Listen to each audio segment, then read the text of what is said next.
So I just made $4,000 profit in 30 minutes by sniping and selling a rare trait NFT. And I want to show you guys how you can do this too. I've got a method that no one else is covering on YouTube. It's my own method that I've tried and tested. And honestly, it's a bit of a secret. So you're definitely going to want to stay around to the end of this video if you want to know the trick I'm using to pick up super rare NFTs and flip them for insane profits.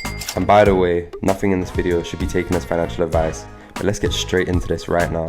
Okay, so coming over to OpenSea, this is the NFT that I sniped. It's obviously a piece of other side land, also known as the Bored Ape Yacht Club's land. Recently released, obviously mad hype around it, but just to show you, that's my secondary account here, AJ811. Sold for 6.99 ETH, and I'd picked this up from Looks Rare for 5 ETH. And I know already that this has got you thinking, because obviously most people are shopping on OpenSea right now, but Looks Rare is where it's at. Let me show you guys how I'm finding these rare NFTs on other marketplaces right now. Okay, so the website we're on now is called gem.xyz, and this website basically puts together all the different marketplaces such as OpenSea, Looks Rare, X2Y2, Rarible, just to name a few, and it gives you some good filters to sort through these and find some great deals. So I'm going to break this down into a step-by-step process to show you guys how you can find these rare trait NFTs, how to know what is and isn't a good price to buy at, and also knowing what price to list at. Okay, so first of all, you're going to want to pick a collection that you want to be sniping. I like to go for newly revealed collections, as these tend to have a lot of volume coming in and a lot of people looking to pick up rare trait NFTs as they've just revealed, and there's a bit of hype around them. Obviously right now the other side land has completely taken over the NFT space. It's literally single-handedly caused this volume spike here in daily OpenSea volume traded. So of course it's a bit of a no-brainer to be trading some other side land right now. There's definitely some good deals to be found with that 19,000 24-hour volume. Okay, so once you click on the collection, straight away you're going to notice that these listings are from X2Y2, as you can see with the small logos in the top left corner, and the floor price for that marketplace right now is 3.45, whereas OpenSea is 3.6. So already you can see how Gem is showing you all the underpriced NFTs across all markets right now. So personally, what I like to do is look around the top 10% of the collection. So for this, I'm going to filter by rarity rank range, maximum 2,000, and also price low to high. And what I'm looking for is a big price difference between the first NFT and the second NFT. So with the NFT that I actually sniped, I picked it up for 5 Ethereum. The next NFT was 7.4 Ethereum. So I knew that there was a 2.4 ETH difference that would give me the opportunity to make some profits. But it looks like there's not a deal here, with the first one being listed at 7 ETH and the next is 7.1. But let's say you did see my one at a floor price of 5 ETH. You're going to want to look into it further at this point. So coming over to the NFT that I sniped, we're going to have a look at the traits now. We're just going to want to double check the rarity first of all. So as we can see here, it says 1,754 out of 97,000. And we're going to come over to a website like Rarity Sniffer, which is the most popular.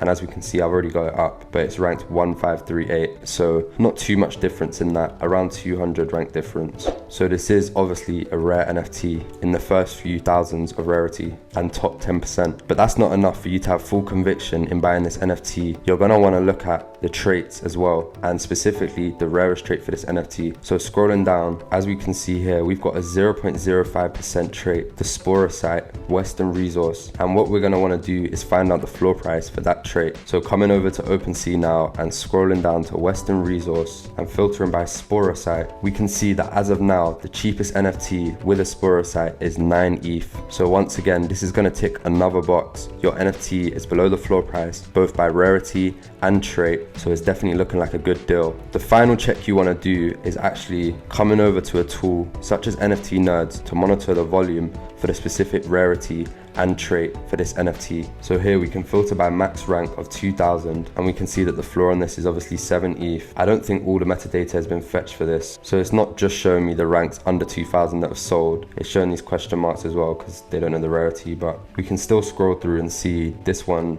under rank 2,000 sold for 9.8 ETH. We've got 20 ETH sale here, 8.99 sale here, 8.1 ETH sale. So it's looking like NFTs in and around this rank are definitely selling, and selling for higher prices than 5 ETH. So that's another good sign. And you also want to filter by the specific rare trait that you found. So Western Resource, Sporosite. And yeah, once again, as you can see, that's the one that I bought here for 5 ETH and sold for 6.99. But it had a 20 ETH sale, a 6.78 ETH sale, and a 16.2 ETH sale. So this was enough for me to realize that this had some sort of demand here for this trait. And the reason why you want to check both of these is because the rarity and the trait is two different avenues that people are going to find your NFTs from to buy them. And if when you're selling your NFT, you're able to list it for the lowest price for that specific rarity and trait, it's got double the chances of selling, and overall is more likely to sell. So once all these boxes have been ticked, like I've done, I would pick up the NFT as it looks like it's going to be a good deal. And then you want to come over to OpenSea and list the NFT. And you want to list it on OpenSea because this is the site that has the most trading volume. And in general, when you're looking at the prices for the NFTs, you just want to be looking at the OpenSea prices for the rarities and traits, as OpenSea is where you're going to find your buyer. So obviously I bought this NFT for 5 ETH and I listed out for 6.99. The rarity floor price was around 7.4 and the trait floor price was around 9 ETH. So I made sure to list lower than both of these, not too low that I didn't make a lot of profit, but again, not too high to deter people from buying it. You want other people to see your NFT as another flip opportunity, and you want to have that mindset when you're listing up your NFT. You always want to be thinking, why would someone be buying this NFT? And the answer could be because they're just wanting to collect the NFT and hold it, but you don't want to be betting on that. You want to be targeting the flippers really, and you want to give them a reason to buy your NFT, so you want to list it lower than the floor for both the specific trait and rarity, so that they too see an opportunity to flip your NFT. Always remember not to be too greedy when you're listing up your NFT. Rarity sniping is all about quick flipping, and you just want to get in and out and make quick profits. So don't be afraid to keep lowering your price if your NFT doesn't sell in the first hour or so. Okay, so that's my tried and tested way of how I snipe rare NFTs. So here's the things that you're going to want to remember. So number one, go over to gem.xyz and find an underpriced rare NFT within the top 10% of the collection. And if you found the NFT, then number two, you're gonna wanna look for rare traits in that NFT and then check that the NFT is well below the floor price for that specific trait. And then number three, you're gonna wanna check for the volume for the specific rarities and traits for that NFT and make sure that people are actually buying these. And finally, number four, list high enough for good profits, but low enough that someone else is gonna pick up your NFT and look to flip it. If you follow this, you're gonna be able to enter and exit trades within 30 minutes to an hour and make some good profits. And the good thing about this is you can start up with any amount of Ethereum, as you can do this with newly revealed collections that are coming out all the time. The final thing that I want to mention, just keep in mind the OpenSea fees. This might be obvious, but OpenSea are always going to take a 2.5% fee, and the creator can take a 5% up to a 10% fee. So make sure you're checking that out. You can find that out by hitting the buy now button and seeing the creator fees. The OpenSea fee is always going to be 2.5%. But yeah, that's how I bought an NFT for 5 ETH, flipped it for 6.99 ETH, and made a profit of around 1.4 ETH, which is around $4,000, all within a space of 30 minutes. If you like this video, make sure to smash the like button, drop any questions in the comments, subscribe, smash the notification bell, all of that good stuff. As always, I've been Aaron Warlock NFT. Thanks for watching.